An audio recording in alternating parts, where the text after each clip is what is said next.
Salut à toi, j'espère que tu vas bien. On se retrouve pour le format vidéo daily comme d'habitude. Donc, on va analyser pas mal d'actifs, pas mal de crypto aujourd'hui. J'espère que la vidéo d'hier sur la récession t'a plu. Si tu ne l'as pas déjà vue, je t'invite vraiment à aller la visionner. Elle est super intéressante et elle a pour le moment été assez appréciée. On a très bien forecast un vendredi dernier, le dernier format vidéo daily jusqu'à présent. On a très bien forecast le top actuel à court terme, je veux dire, sur la redistribution qu'on avait eue. Donc, je vais te montrer ça. J'ai essayé de trader ce mouvement, malheureusement tu verras ça s'est assez mal passé à très peu de choses près, vraiment assez dommage. Là actuellement les altcoins prennent vraiment cher, je vais te montrer ça, mais par rapport au Bitcoin c'est le jour et la nuit, il y a les altcoins vraiment qui prennent extrêmement cher. On a une masterclass qu'on a faite sur le fait, mais globalement il y a quelques semaines, c'était le 25 avril, je ne sais pas si vous vous en souvenez, je vous avais partagé donc un setup sur le fait qui était plutôt baissier et qui a amené le fait dans la demand des 1 dollar à peu près. On y est revenu parfaitement, donc je vais vous repartager ça, ça va être super intéressant. Il y a l'injectif quand même qui est super inquiétant qu'on va aller voir, on ira voir également le Solana, le AVAX et le BNB qui est en train de distribuer un très joli setup assez intéressant, plutôt bearish du coup. Donc je vais vous montrer tout ça. Mais franchement, ça va être super intéressant. Je pense qu'il y a vraiment pas mal de choses à voir. Dans tous les cas, on est vraiment sur une période actuellement où c'est un petit peu inquiétant. On a quand même un petit doute qui s'installe sur les marchés dû justement à tous ces alts qui retracent extrêmement violemment. C'est plutôt bon signe. C'est généralement dans ces phases-là que les bottoms se placent. Donc j'espère qu'on est dans la zone proche du bottom. Je l'espère, en tout cas, c'est ce que je pense. Si la vidéo te plaît, n'hésite vraiment pas à la liker, à t'abonner si ce n'est pas déjà fait. Et puis je te souhaite un bon visionnage. On est parti. Bon, je te montre très rapidement, mais lorsque je faisais la vidéo de vendredi, on était vraiment ici, tu vois. Et donc, je t'avais quitté pendant quelques secondes pour que j'aille partager le top sur Telegram. Donc, tu vois, j'avais donc partagé ce post ici. On avait vraiment ici, donc ici, tu vois. Donc, ce top ici, là, c'est le top ici. Donc, vraiment, c'était au top du top. Et donc, voilà, pour moi, c'était le top court terme. On l'a bien eu, tu vois, j'ai essayé de trader ici. Donc, je t'avais partagé le trade sur lequel je suis rentré juste ici. Et malheureusement, tu le vois, je me suis fait sortir juste avant. Donc vraiment assez dommage. Pour moi, l'analyse était quand même assez clean. Et du coup, tu vois, c'est un trade quand même à 16,65 R que j'ai raté. Je me suis vraiment fait sortir juste avant que le mouvement se réalise. Donc vraiment, je suis dégoûté. Et voilà, tu vois, en termes de durée, on est sur un trade d'environ 36 minutes. Donc tu vois, c'est un trade qui s'exécute vraiment super rapidement. C'est vraiment le genre de setup que je recherche et qui était pour moi high probability. Donc vraiment, je suis assez deg. J'ai pas eu le bon timing de vraiment pas grand chose. Et tu vois, c'est le genre de trade que j'ai raté. C'est également l'entrée également que j'ai raté ici. Tu vois, j'ai pas été exécuté à vraiment pas grand chose. C'est pas très grave, c'est des choses qui arrivent. Mais c'est vrai que sur le mois de mai et le mois de juin, on aurait pu faire de très jolies performances, mais de pas grand chose, on les a pas faites. Donc bon, je vais retirer tout ça. Mais tu vois, on a eu le bon biais depuis le top pour te rappeler un petit peu. Ici, tu vois, cette jolie distribution qu'on avait eue avec une double liquidation, une double résistance, tu vois, qui avait été créée puis liquidée avec un buying climax, un automatic rally, un ST, un uptrust, puis un UTAD, la deuxième liquidation donc de la distribution. Et on était rentré ici en short, tu vois, et j'avais clôturé juste là. J'aurais même pu tenir le trade, tu t'en rends compte. Vraiment, c'était un très joli trade que j'aurais pu tenir très longtemps. On a eu le top. Bon, pour moi, le biais était baissier. Simplement, je voulais sécuriser des gains. Donc voilà, c'est une stratégie qui est plutôt safe, d'accord. J'ai pas envie d'être trop gourmand et de chercher des RR totalement démesurés, à part si justement j'ai une entrée vraiment high probability avec un SL assez tight comme on avait juste précédemment. Mais bon, voilà, tu vois, sur l'entrée que j'avais eu ici, un short, j'étais rentré là avec un TP là. On avait sorti environ 6 R et c'était, tu vois, un TP intéressant sous un niveau de liquidité. Donc voilà, je regrette pas du tout, mais c'est vrai qu'on avait le bon biais depuis le début, donc j'en suis très content. On a toujours ici ces equal high à venir chercher et c'est vrai qu'on est donc venu chercher le gros support ici qu'on attend depuis un moment, qu'on va même pouvoir déplacer comme ceci. Voilà, ça fait plusieurs semaines qu'on attend ce support. Donc on vienne le liquider, d'accord? Parce que nous, on ne traite pas les supports et les résistances, on trade par contre les liquidations. Parce qu'en fait, ces supports, ces résistances, pour nous, c'est des liquidités, d'accord? Qui se placent juste en dessous des supports, juste au-dessus des résistances. Donc voilà, comme tu le vois, on est bien venu chercher toutes les liquidités qui étaient présentes dessous. Maintenant, je n'exclus pas du tout qu'on revienne ici, tu vois, dans cette demand que je t'ai partagée il y a un moment. C'est la demand ici des 62 000 $ à peu près. On a ici donc pas mal de fair value gap juste là en daily ou en weekly. Donc, c'est une grosse zone d'imbalance où le prix n'est jamais revenu. Donc, maintenant, il faut voir quand même que tu vois, on est quand même revenu ici dans ce bloc institutionnel baissier, ici grâce à cette petite mèche. Donc, est-ce que c'est nécessaire de revenir ici? Pas forcément, d'accord? C'est pas forcément obligatoire, mais c'est quand même probable, ok? Il y a des probabilités pour qu'on y revienne, d'accord? Donc dans tous les cas, je pense qu'il est assez probable, tu vois, à la suite de ce qu'on est en train de faire actuellement, on est en train de créer un support juste ici, qu'on vienne liquider ce lot. Donc au minimum, tu vois, faire quelque chose comme ça pour peut-être après repartir, ce serait vraiment quelque chose qui serait super intéressant. Et c'est vraiment ce que j'espère en tout cas, parce que là, c'est vrai qu'on est quand même assez bas sur beaucoup d'alt. Honnêtement, je ne sais pas où est-ce que ça va nous mener si on va plus bas, hein, vraiment. Donc là, on est en train de créer pas mal de liquidités ici, donc potentiellement une accumulation. En tout cas, ce qui est sûr, hein, c'est ce que je t'avais partagé sur les groupes Telegram, c'est que là, tu vois, on était potentiellement ici sur un bottom. Donc moi, je voulais essayer de catch le bottom ici, tu vois. Peut-être si on était sur un bottom ici, comme on avait pu l'avoir au 57 000, qu'on avait d'ailleurs forecast très très bien. Je voulais catch le bottom un petit peu tôt, ok? Bien qu'on n'avait pas cassé la structure en H1, comme je te l'avais dit, la structure en H1 ici, elle est aux 67 000 $. Donc, tant qu'on n'avait pas cassé, on ne passait pas bullish en H1. Ça, je te l'avais bien précisé sur le groupe Telegram. C'est pour ça que j'ai essayé de catch, donc de choper en fait un long avec un SL plutôt tight. Malheureusement, il n'y avait pas des très très beaux trades, high probability et tout. Malheureusement, j'ai pris un stop loss hein, par ici. Donc, tu vois, pas très grave. Mais bon, c'est vrai que ça fout un peu la haine parce que tu vois, en ayant raté ces deux trades, bon, on serait un petit peu plus tranquille. Bon, on est quand même déjà bien en positif hein, sur le mois de juin, mais c'est vrai que ça fait un peu mal quand même ces deux trades. Mais bon, c'est pas grave. On regarde vers l'avant. Dans tous les cas, il aurait été intéressant, tu vois, si on venait chercher ici la structure, qu'on vient de casser la structure, de chercher un trade peut-être par ici. Mais là, étant donné qu'on n'est pas bullish, selon moi, c'est beaucoup moins probable en fait de chercher une entrée là où on est actuellement. Donc je m'attends à ce qu'on vienne liquider ces deux lots, hein. C'est quasiment sûr. Et comme je t'ai dit, le lot juste ici des 64 500. Maintenant, je pense honnêtement que voilà, la zone de bottom, c'est ça, ok? Pour moi, la zone où on aura un bottom à court terme, au moins à court moyen terme, avec au minimum un rebond, tu vois, pour potentiellement venir chercher ici les zones de liquidité ici au niveau des 70 000 et potentiellement les equal high ici et la résistance aux 72 000. Ce serait voilà, cette grosse zone bleue ici qu'on a, donc environ entre les 62 000 et tu vois les 65 000. Tu vois. Selon moi, c'est vraiment la zone de bottom à moyen terme. J'aimerais bien après, tu vois, qu'on vienne chercher la TH et toutes les liquidités qui sont juste au-dessus. Ce serait pour moi assez cohérent. Mais là, vraiment, on est dans une zone de plus de, tu vois, de plus de 111 jours. C'est énorme, vraiment, c'est une très très grosse zone. En tout cas, si c'est une réaccumulation pour repartir à la hausse, ce qui est sûr, c'est que ça nous emmènera très très haut. En tout cas, par contre, si c'est une distribution pour venir distribuer des ordres et repartir à la baisse une fois la liquidation effectuée, là, ça pourra nous emmener un petit peu plus bas. Donc bien évidemment, on va regarder ça de plus près. Dans tous les cas, pour le moment, ce n'est pas intéressant de se placer avec du levier. Ça peut être intéressant pour l'investissement long terme, donc du spot. On ira voir également les altcoins qui sont assez intéressants également. Maintenant, garde toujours des liquidités, on ne sait jamais. Ne fais pas all-in, ok? Parce que selon moi, ce n'est pas pertinent, ok?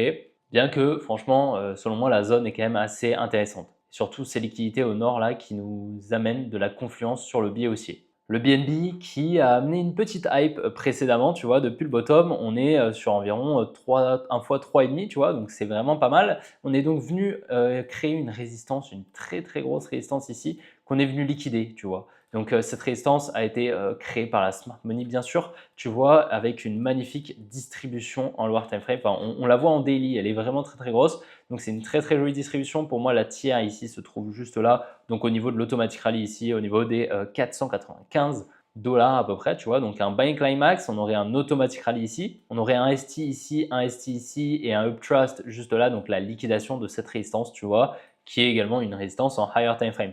Donc en fait, ce setup de distribution sert à la Smart Money pour vendre des actifs sans faire décaler le prix. Parce que si elle vend simplement en injectant ses ordres, le prix va décaler énormément à la baisse. Donc le prix va littéralement s'effondrer, sauf que son prix moyen de vente, il ne sera pas ici, il sera là. Donc pas du tout intéressant. Elle, son objectif, c'est donc de vendre cher.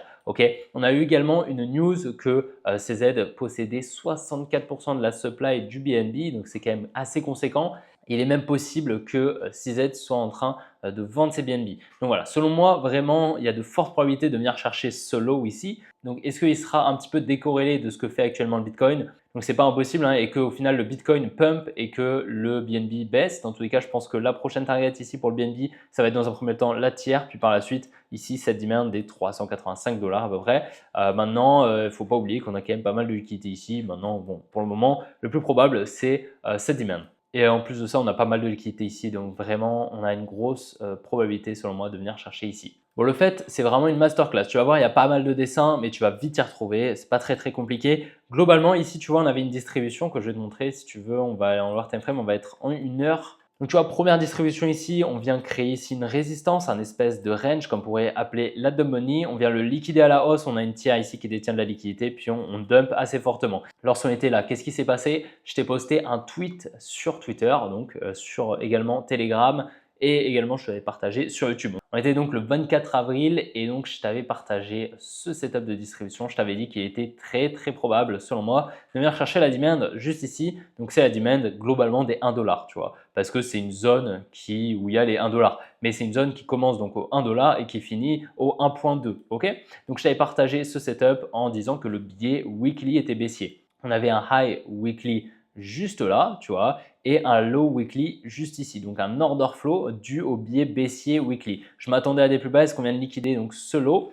Après, tu vois, qu'est-ce qu'on avait fait? On était venu créer une trendline ici, on était venu la liquider au nord et donc je m'étais dit, ok, distribution, confluence baissière avec donc les liquidités qu'on avait au sud, avec tous ces supports, tu vois, pas mal de supports ici qui avaient été créés, donc pas mal de liquidités et surtout cette grosse trendline, on avait créé en fait un espèce de triangle qu'on avait liquidé à la hausse et donc on avait cette confluence baissière au sud, donc magnifique.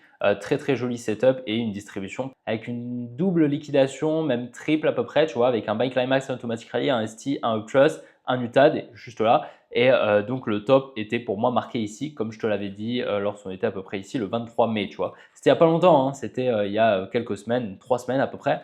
Et jusqu'à présent, tu vois, on est en train de très bien exécuter le biais baissier que j'attendais. Donc c'est super. Moi, pour te dire un petit peu, j'ai acheté du fait le 1er mai ici. J'ai acheté du fait ici également dans une accumulation à la suite de la liquidation de cette trendline où finalement on est venu casser la tiers puis redistribuer, d'accord? C'était un scénario probable hein, selon moi. Donc j'avais une position avec un prix moyen d'entrée environ ici aux 2 dollars, tu vois. Là actuellement on est au 1.3 et j'ai racheté du fait par ici, ok?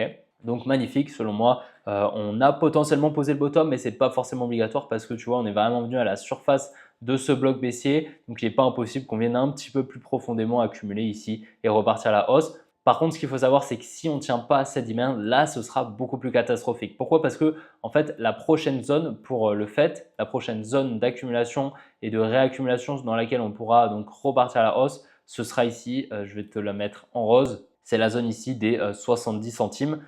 Qui est pour moi pas impossible. Hein. C'est pas impossible qu'on y revienne, il faut jamais exclure un scénario.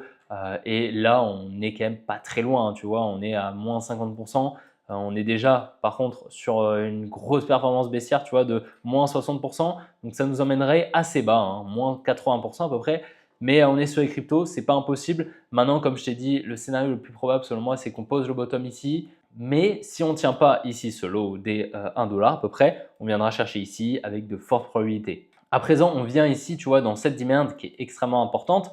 On devrait avoir une accumulation et au minimum un rebond pour venir chercher au moins cette zone, tu vois. Je pense que cette zone ici des 2 dollars et on devrait y revenir, tu vois. Je pense que c'est une zone intéressante pour y revenir. Donc, on devrait avoir, comme je te l'ai dit, un rebond au minimum, peut-être pour partir à la baisse, mais je pense que ce sera pour repartir au nord, vu cette grosse structure haussière qui est magnifique et qu'on a très bien forecast. Donc, je suis très content. Le biais s'est très bien exécuté et on a bien gardé ce biais. On n'a pas été biaisé par le bruit autour de nous qui nous disait que le Fed n'irait jamais à 1 dollar. Donc je suis très content et j'espère que justement vous n'avez pas été piégé par exemple la cassure de ce triangle de compression. Comme la majorité de la demonie s'est fait piéger ici, j'espère que ce n'est pas ton cas. Bon, sur Solana, c'est assez inquiétant également. Tu vois ici, à court terme, on a redistribué ici. Donc, on avait une accumulation juste ici et on a donc redistribué ici pour effectuer une structure baissière. Donc, pour moi, la prochaine target sur le Solana, c'est ici les 134 dollars.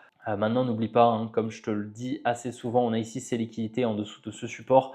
Donc franchement, si on vient les chercher, ça fait mal, mais c'est pas forcément un scénario improbable. Hein, tu vois, c'est pas impossible qu'on fasse quelque chose comme ça, qu'on vienne essayer de conforter un M-top, tu vois, comme on pourrait appeler la dump money, et on vient casser la ligne de coup. Et par la suite, on vient accumuler juste en dessous, on repart à la hausse en venant simplement récupérer en fait les liquidités, les shorters, les mecs qui vont vendre ici sous cette neckline, tu vois, on va accumuler juste en dessous pour repartir à la hausse. Et là, ce serait vraiment extrêmement cohérent et extrêmement confluent. Maintenant, bon, pour le moment, ce n'est pas ce qui est privilégié, étant donné que le setup ne montre pas forcément ça. Pour le moment, la prochaine target ici, c'est cette demand, à voir si on accumule. Si le Bitcoin fait quelque chose de pertinent, à ce moment-là, peut-être que ce sera le bottom qui se posera ici. Dans tous les cas, voilà, ça va se jouer beaucoup hein, sur Bitcoin, ce que va faire Bitcoin. Mais là, pour le moment, franchement, c'est pas fameux, hein. Toutes les droites ici que je te montre, c'est des liquidités, donc des lows qui n'ont pas été liquidés. Donc pas mal de liquidités. Là, franchement, tu vois, on a vraiment un M qui est en train de se créer. Et en fait, ça va créer une neckline qui sera de la liquidité pour la smart money. Donc accumuler dessous environ aux 100 $, c'est totalement plausible. Injective, pareil, hein, le scénario s'exécute merveilleusement bien. Je t'avais partagé dans un premier temps, il y a longtemps, lorsqu'on était en train d'accumuler ici cette supply environ des 30 $. Tu vois, on est bienvenu à chercher dans un premier temps. Je t'avais repartagé après cette demand ici des 25 $. On est bienvenu à chercher. Puis par la suite, on a distribué. Donc, tu vois, je t'avais partagé cette distribution avec un buying climax, un automatic rally bien impulsif, tu vois. On avait un secondary test juste là, un SOW, on vient casser l'automatic rally, puis on vient liquider ici donc la trendline, la résistance, tu le vois comme tu veux. En tous les cas, on vient réaliser ici un uptrust. Puis donc, je t'avais dit, lorsqu'on était ici à peu près, donc c'était voilà, vers le 13 juin, donc ça devait être jeudi ou vendredi, je pense. Je m'attendais donc à un retour ici sous la tiers des 25 $.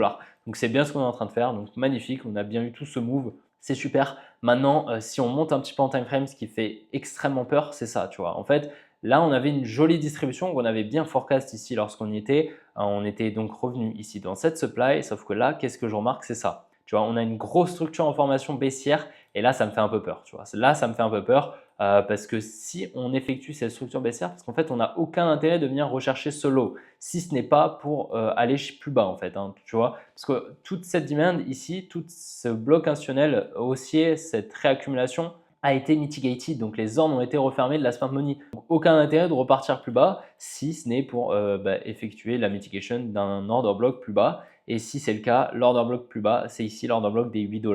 Donc là, ça ferait extrêmement mal parce qu'on se retrouverait sur le même niveau que octobre 2023, tu vois.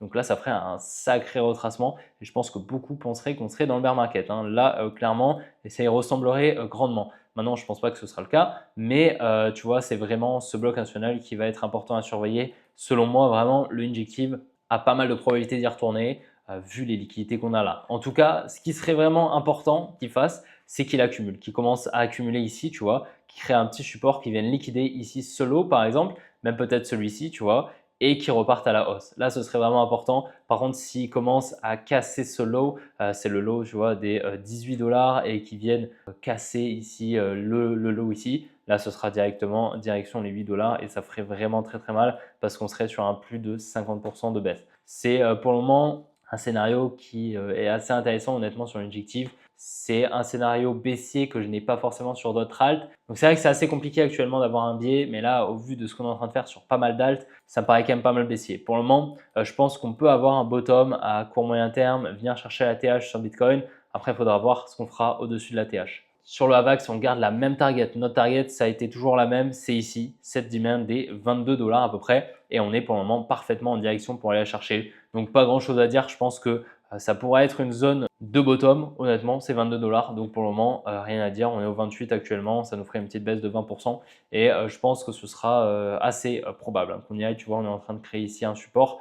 Donc assez probable qu'on vienne le liquider et récupérer la liquidité mitigated ici, ce bloc institutionnel baissier. Et donc voilà, j'espère vraiment que la vidéo t'a plu. Si c'est le cas, n'hésite vraiment pas à la liker, à t'abonner si ce n'est pas déjà fait. N'oublie pas de me rejoindre sur mes autres réseaux qui sont tous en description. Tu as tout, TikTok, Twitter, Insta, Telegram, Discord, tu as tout. Je t'invite également à aller voir la dernière vidéo que je t'ai postée hier sur la récession qui devrait arriver en 2025, qui est super intéressante, qui m'a demandé beaucoup de travail. Donc vraiment, si tu peux aller y jeter un petit coup d'œil, me donner ton avis, et ce sera, je pense, assez constructif pour toi. On se retrouve demain pour une prochaine vidéo comme d'habitude, et je te souhaite une bonne après-midi, une bonne soirée. Allez, ciao les gars!